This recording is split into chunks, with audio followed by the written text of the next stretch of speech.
રામે નક્કી કરી લીધું છે બસ માં હા પાડે તો ભલે ના પાડે તો ભલે પણ ઠરાવ કરી લીધો મારે સાક્ષાત ભગવાનના દર્શન કરવા છે. તો ઈશકને કોણ રોકી શકે? અંધયાત્રાના નિમિત્તે સંસારનો ત્યાગ કર્યો છે. ફરતા ફરતા રેવતાચરની તળેટીની અંદર આવ્યા છે. ગોપાલ યોગીના શિષ્ય આત્માનંદ સ્વામીનો યોગ થયો છે.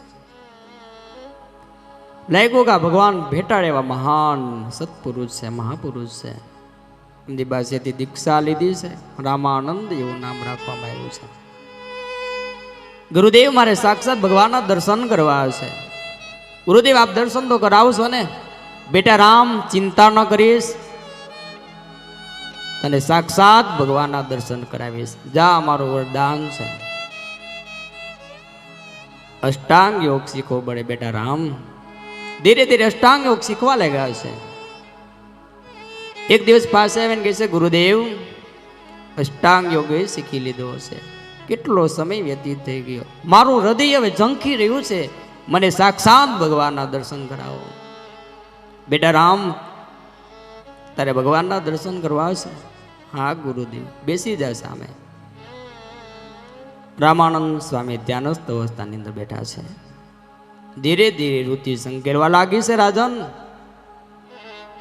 ઋતિ સંકેલતા સંકેલતા સંકેલતા આત્માકાર થયા છે. ધીરે ધીરે કરતા તેજ દેખાણું છે. તેજ ઝળહળવા લાગ્યું છે, પણ તેજ સિવાય કાંઈ દેખાણું નથી. રાજાને ઉભા થયા છે. આત્માનંદ સ્વામીના ચરણ પકડીને કહે છે, ગુરુદેવ આપની કૃપાથી સમાધિ તો લાગી, પણ ગુરુદેવ તેજ સિવાય મને કશું દેખાતું નથી.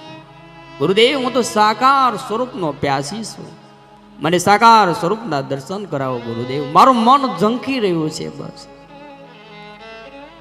આત્માનંદ સ્વામીના મુખમાંથી સરી બેડ્યા છે શબ્દો, બેટા રામ, જે તે દર્શન કર્યા છે ને એ જ સાક્ષાત ભગવાન છે.